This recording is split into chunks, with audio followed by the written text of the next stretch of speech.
Chapter 2. Erica stared at the chubby knight. "You're right, Wiggy, she said at last. Yes, Sir Lancelot never wrote a word in his autobiography, A Knight Like I, about any overweight relative. Don tooted on a silver whistle. Bueno, senors, he called. Snack time. Angers perked up. Think we get a snack too?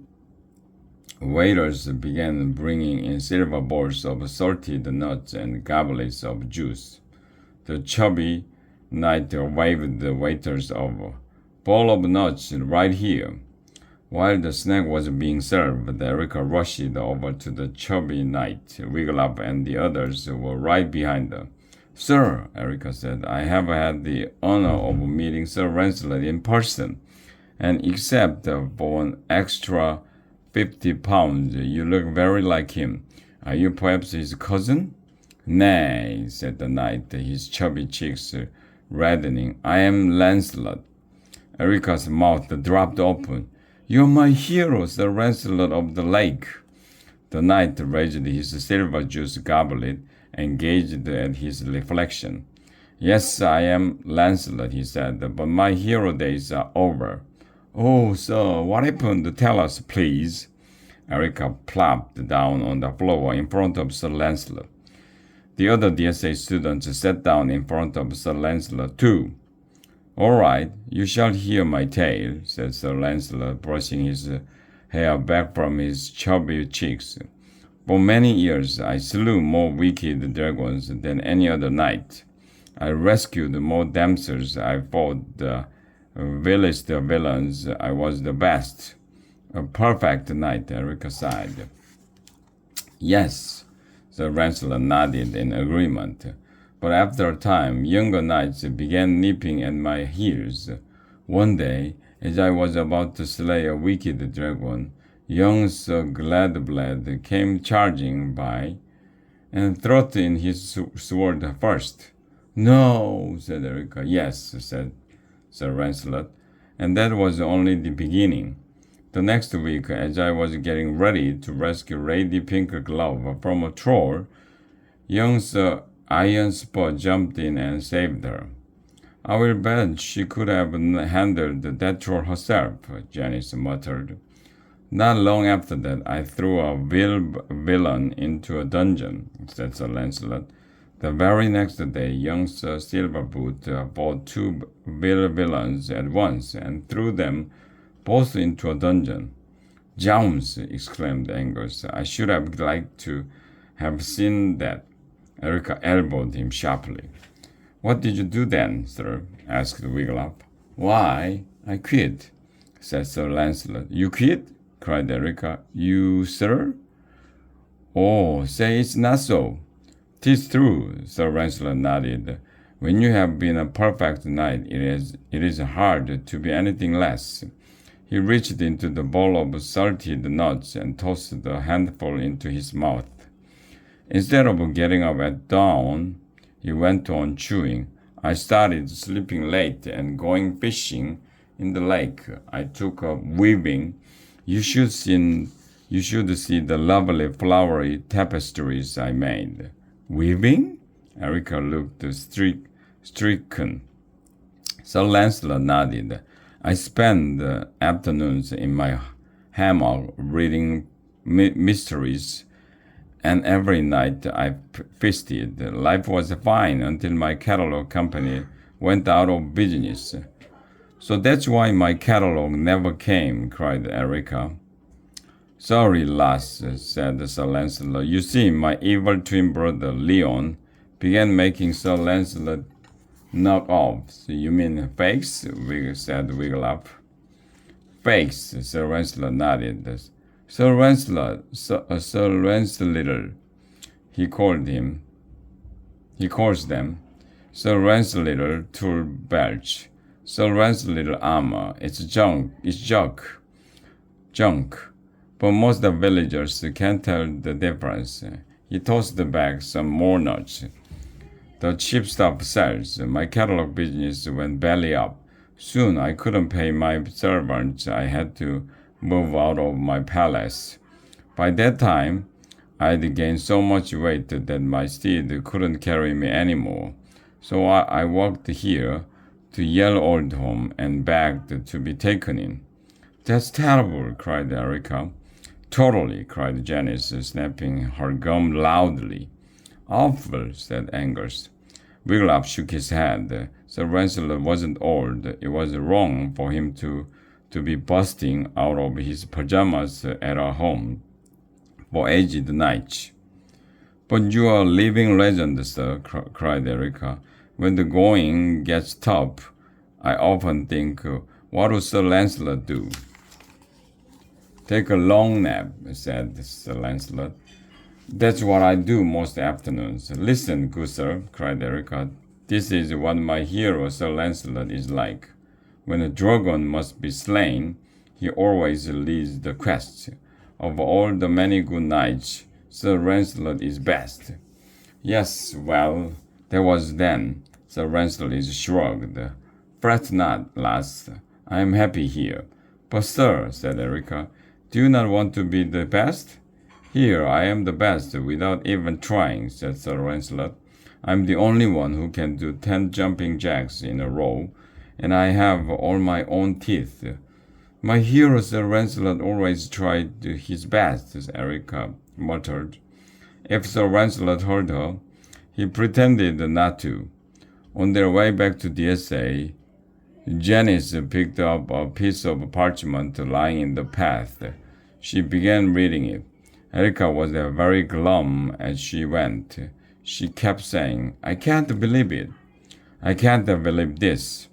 Janice said suddenly, stopping in her tracks. A dragon is in the neighborhood. Wiglaf and the others stood on tiptoe and read over her shoulder. I, Grizilgor, the world's oldest living dragon, have moved to a cave near your school. I'll be stopping by for a neighborly visit soon. Here's my schedule. Dragon Whacker's Alternative School, St. Helga's Day. Knights Us, St. Bart's Mother's Sister's Eve, Princess Prep, St. Trifid's Baker Pie Day, Knights Novel Conservatory, Spring Fling Weekend, Dragon Stabbers Preparatory, Johann the Peddler's Day, Dragon Slayers Academy, April 1st Day. When I arrive, hand over all your gold, or I'll see your schools go up in flames. Your favorite fire breather, Grizilgor, WOLD. He's planning to hit DSA, Wiglaf cried. We must show this to Mordred. They started running. They came upon another copy of Grizilgor's schedule, and another. The whole path was littered with them.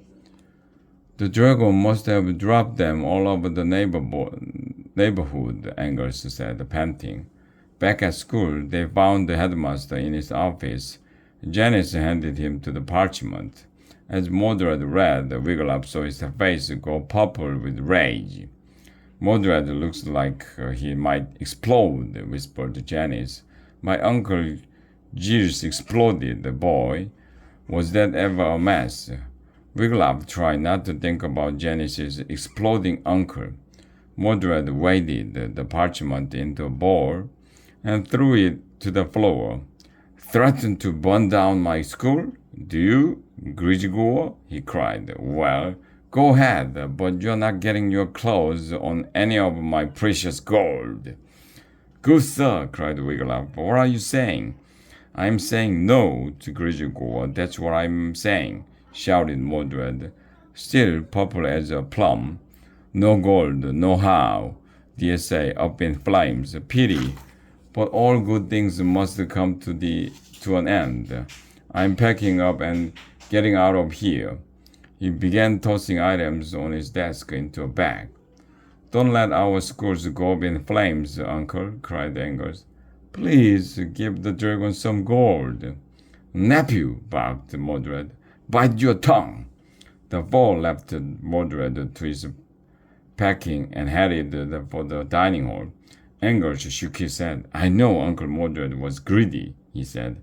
But I didn't know he was this greedy. We can't let a dragon burn down our school, said Janice. You're right, Janice, said Eureka. It's up to us to save DSA. Maybe Grizzlegore is all bluster, said Angus. I mean, if he's really that old, how much damage could he do? Why don't we look him up in Brother Dave's book, suggested Wiglaf. After supper, that is exactly what they did. Brother Dave, called Wiglaf as he climbed up the last of the 427 steps to the library tower. Are you here? Come the in, called Brother Dave. The little monk sat behind the circulation desk, knitting a long red scarf. A candle beside him was burning low. When he saw students entering his library, his eyes lit up with joy. Angus was the last one through the library door, huffing and puffing. He flung himself down onto a large dragon-shaped pillow under the window. What canst I does for thee, lads and lassies? Asked Brother Dave. I have some fine new books. Jousting to Victory by Ray Tim, Knocking at the Castle Door by Lee Tucson, Favorite Medieval Manuscript by Red M. Orr, All About Mead by Philip Mycroft, and When Did It Happen by Oliver Sturgeon. We want to find out about the dragon Gizelgore, bro Dave, said Janice. Let me get this down, the Encyclopedia of Dragons, said Brother Dave. He hopped up and went to the stacks. He returned quickly, carrying a big, heavy book. It had a brown leather cover and a large silver clasp. He set it down on the library table, and they all gathered around. Wiglaf flipped the pages past Edith. The talkative dragon who had scared Jack, the boy from the future. He flipped past Fifisna, one of the dragons who had wounded Sir Mort, and past Gazil, the dragon that he himself had slain. Quite by accident, he turned one more page, and there was Grizzlegore.